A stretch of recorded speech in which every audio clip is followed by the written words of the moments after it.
tonight, let's talk about communications.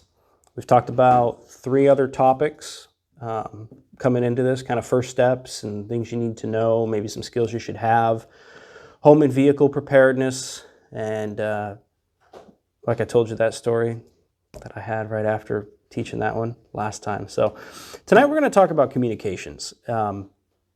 Like I said, it should be pretty quick, but there's a lot of information in here. If you've got questions, ask the questions, because there might be some acronyms you don't know, which I'll try to explain. There might be other considerations like when or what if kind of scenario stuff, and we can kind of gameplay that as we go through. But basically, it'll last about an hour. We'll go through some quick introductions, which quite frankly, I think we can skip over tonight. We'll talk about a PACE plan, definition, creation, and evaluation. And then we're going to talk through some considerations to include strengths and weaknesses as well as convenience. If you do have the question, ask the question. So PACE plan. What the heck is a PACE plan? A PACE plan is defined as a primary, alternate, contingency, and emergency. I was first introduced to PACE, P-A-C-E, through Mike Glover of Fieldcraft Survival.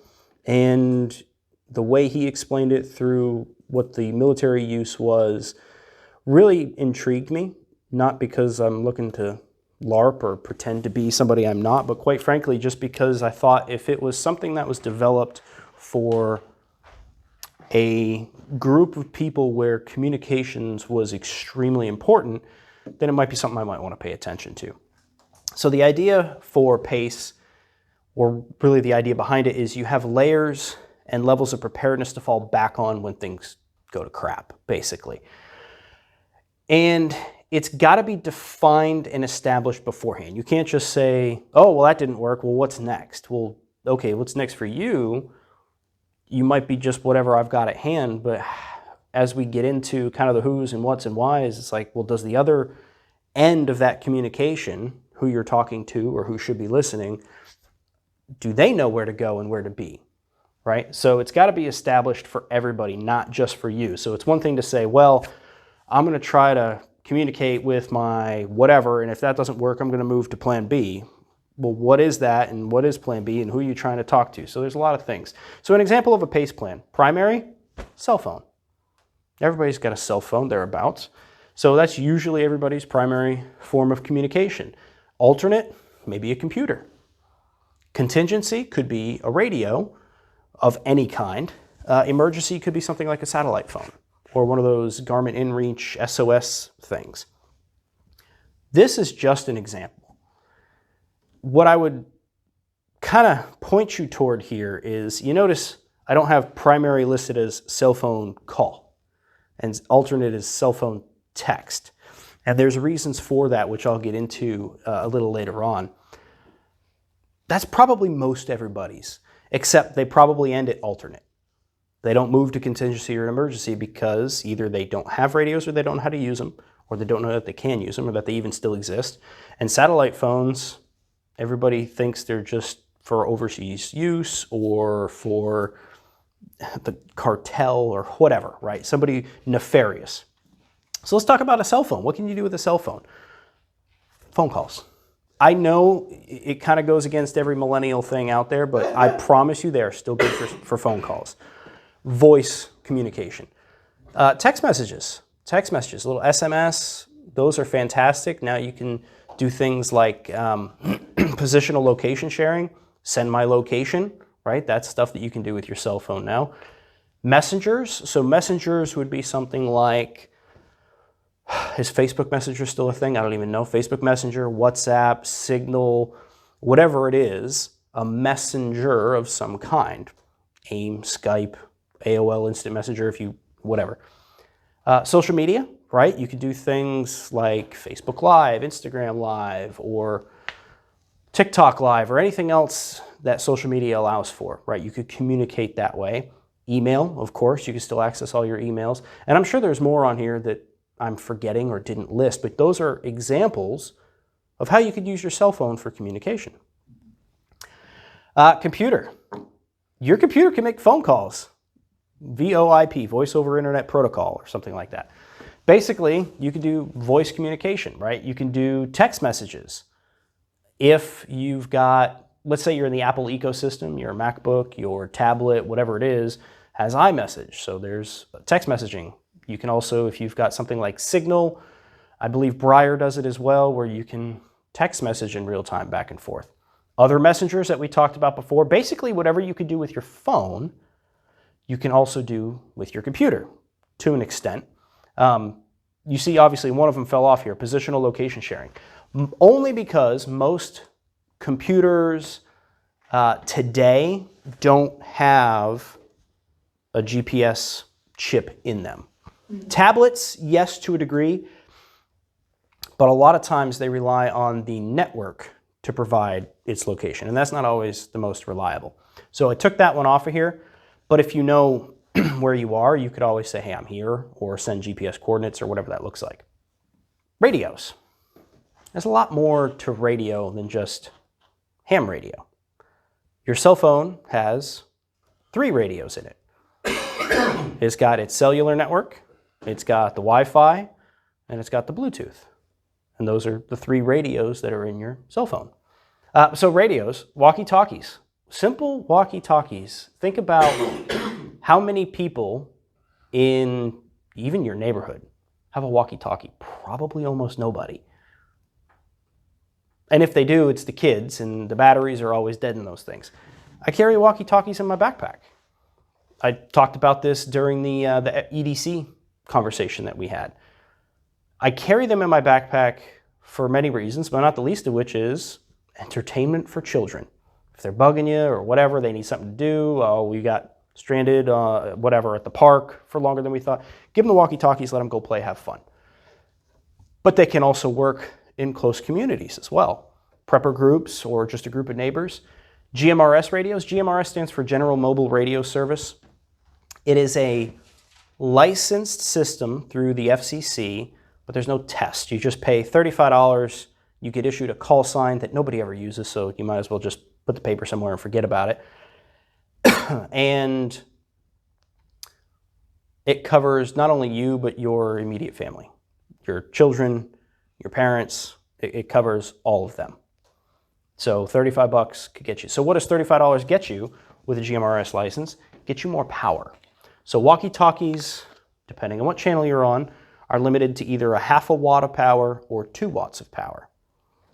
GMRS, you're allowed up to 50 watts of power, which is a significant increase. So if you want your signal to be heard by more people, you use more power. It's no different than turning the speakers up in your car, stereo up. The louder you go, the more people at the stoplight get to hear your awesome music. It's no different. Where amateur radio differs, it's FCC licensed, just like GMRS. It's $35 to get your license, just like GMRS.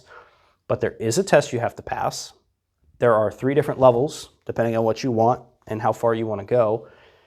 And the power is restricted, but to 1,500 watts. So you get much, much, much more power.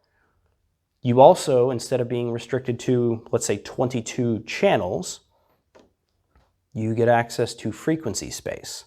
So it's as granular as you want it to be, which is both good and bad, because if you say, hey, I'm on channel 7, everybody knows what channel that is.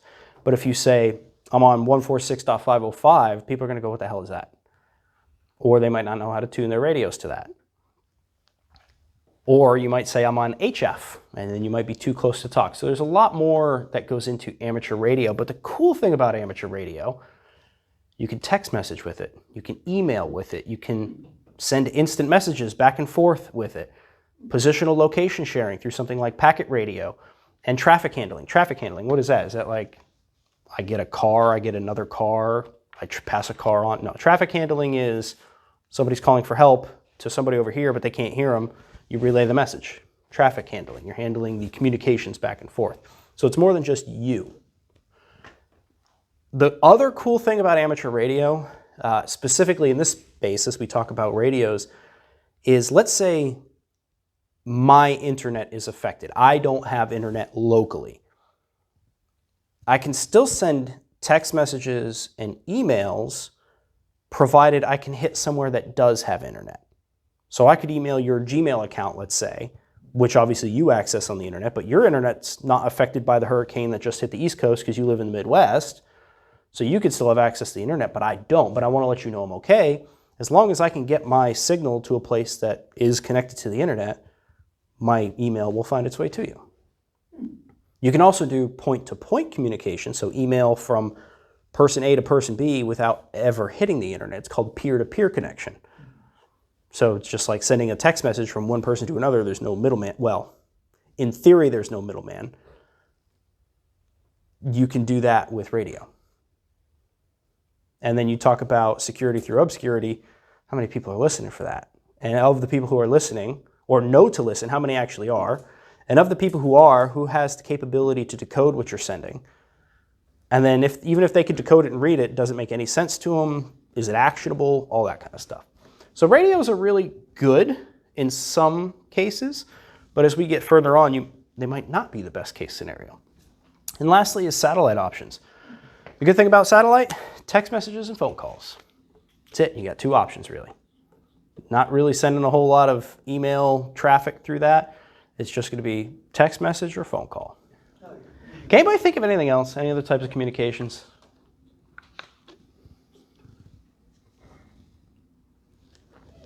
I can think of one right now. Pigeons. I didn't even think of that one, but you're absolutely right. Pigeons. Yes. How about just write a letter and put it in the postal box? Right? Put a stamp on it, stick it in there. It can be done, provided there's pickup.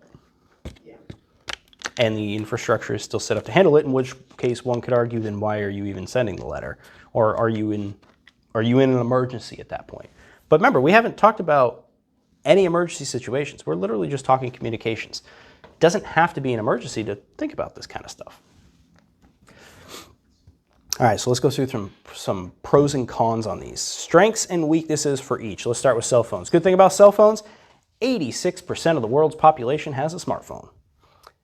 And that's 81% of Americans have a smartphone.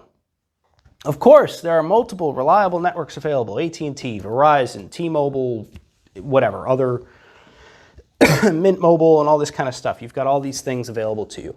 Multiple communication types available from a single device. You talk about it in the PACE plan. Hey, that one thing can't be everything, but it can do everything. Immediate notifications. Everybody's phone dings. It's just weird. You get those phantom vibrations when your phone's in your pocket. You're like, oh, it buzzed. No, it didn't buzz. Immediate notifications. Store and forward messages. You don't have to be at your device with it turned on looking at it to get messages, right? There is encryption available and app availability. There's so many apps in the App Store or the Play Store that you can go and get, or what's the other one? F-Droid or whatever it is that you use.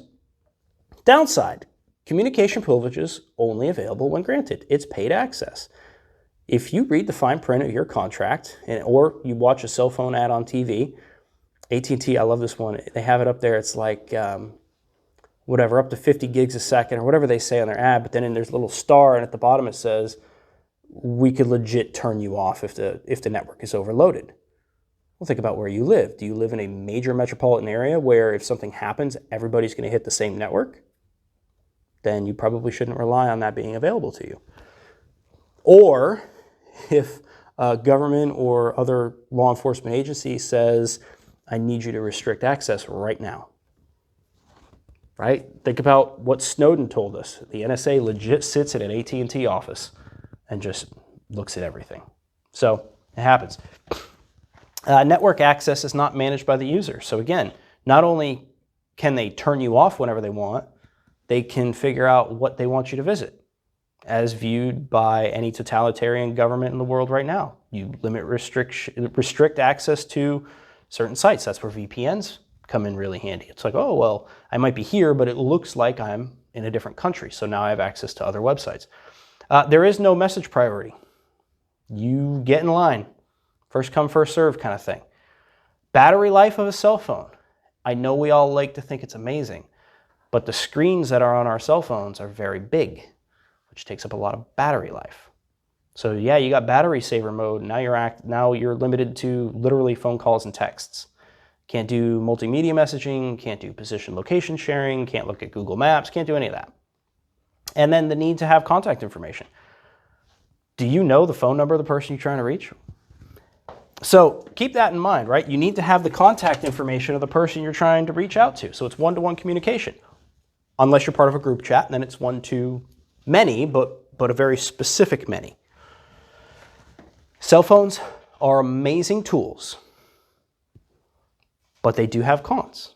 You need to be aware of them. Computers.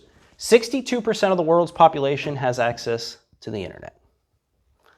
That's 93% of Americans do. So let's think about this for a second. If 86% of the world's population has a smartphone, but only 62% of the world's population has access to the internet, that tells me that there are countries where people have smartphones but don't have the towers that are linked to any internet. Right, so you've got phone calls and text messages, SMS. You might not even have MMS, multimedia. Right. Well, I was even thinking third world.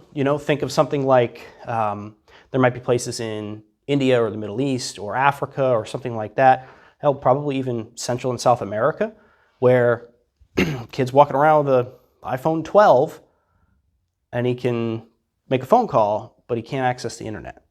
So it's not necessarily government regulation, but that absolutely could play a huge part into that. So that one really blew my mind. It's like, wait a second, those numbers should be equal to or higher than. And when I was telling my wife about this, her thing was, in her mind, the internet is the thing that comes out of the wall, right? It's not a thing, it's a plug. So I would argue the 7% of Americans that do not have access to the internet is by choice. I would argue it's the people who have said, I'm better off without it, see you later, and have moved to an extremely remote part of whatever. Now, arguably, those numbers are only going to go up as you get things like Starlink and other broadband satellite internet services, iPhone 14, something like that maybe. I think those numbers will only continue to go up, but the 7%, if I had to guess, there's probably, 2.1 million people who have said, screw this, I'm done. And you can't even say Alaska, because Alaska's only, a population of 600, 800,000 people, right? So that's an entire state, but... Right. Probably because they want it to call for help, like, hey, it's cold, can I get some heat? Network access is generally reliable for internet, typically. Let's assume you have access to it. Multiple communication types available from a single device, like we talked about with your computer. You can do basically everything you can do with a cell phone with your computer via the internet. Encryption is available. Absolutely available. Software availability, arguably more on a computer, well, probably about the same now, but at one time you had more software availability on a computer than you did on your cell phone. And it can be used with other communication hardware. So your computer is not necessarily its own communication device. It can be used with other communication devices, right? So if you've got a GPS dongle, I can plug that into my computer. It's a piece of hardware, I plug it in, and now I can use that GPS to send my location because my computer doesn't have it inherently. So there's other things that you can use with the computer.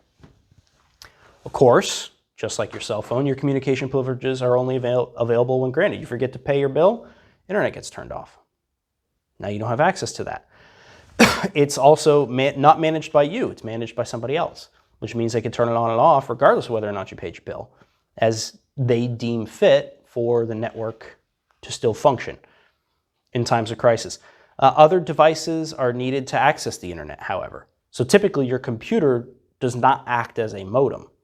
You need a modem or a wireless router or something. So the downside to using a computer to access the internet is you need something else to do it, which means you need power for that device.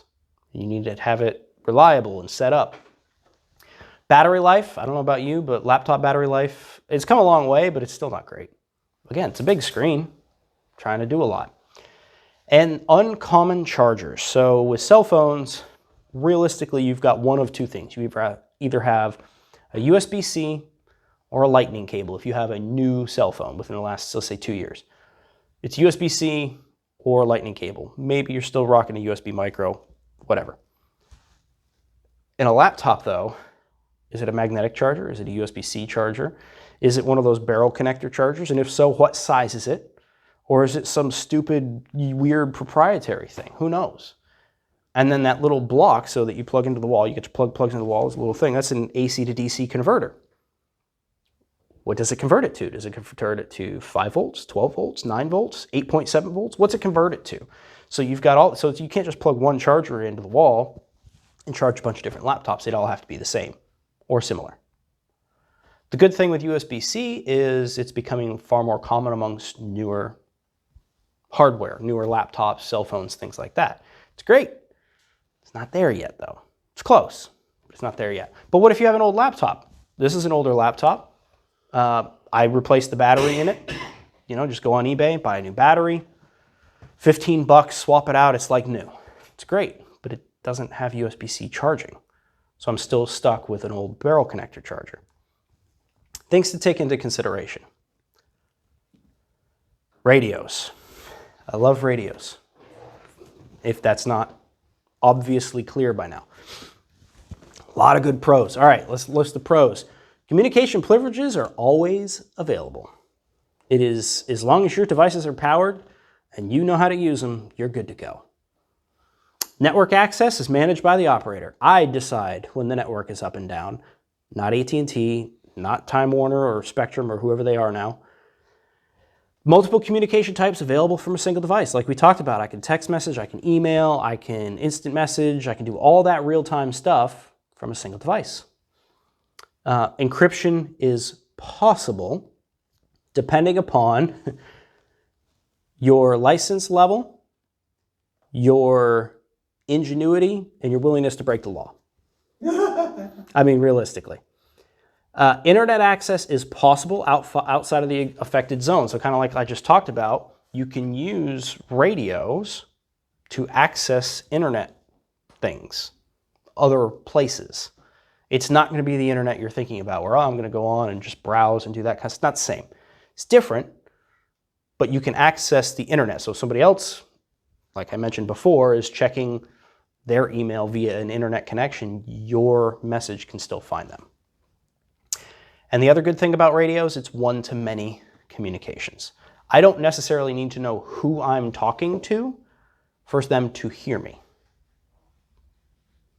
Downside, 0.0003% of the world's population have radio licenses. It's a lot of zeros, and then it's a percent, so you actually have to move that decimal place twice more. That's not a lot of people, and only 0.3% of Americans have a ham radio license, amateur radio license. It's not a lot of people.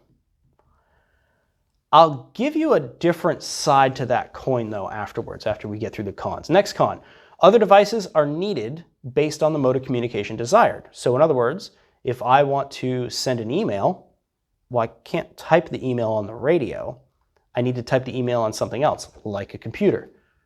So I still need another device to do certain types of communication, but I can pick up the phone or the speaker mic and talk without need of any other device, right? Just need an antenna and the radio and a power source, and I'm good to go.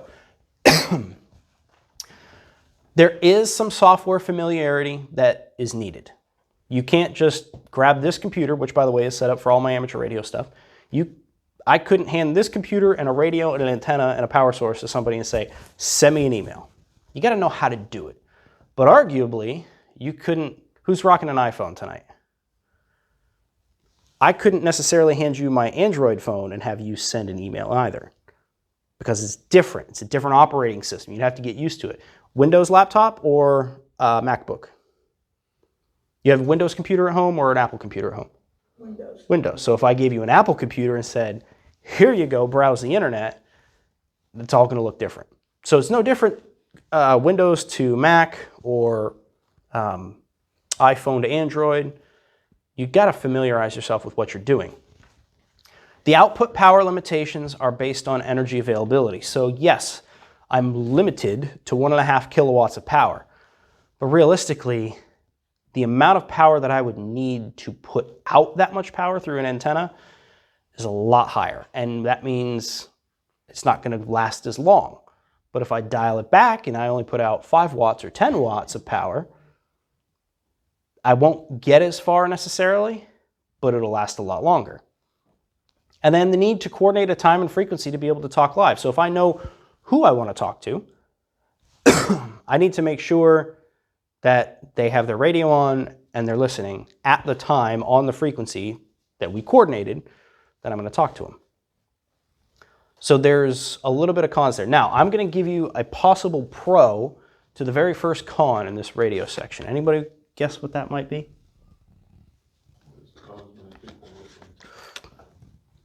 Arguably, in times of an emergency, that 0.3% of Americans might be the only 0.3% of Americans able to actually do something to help you.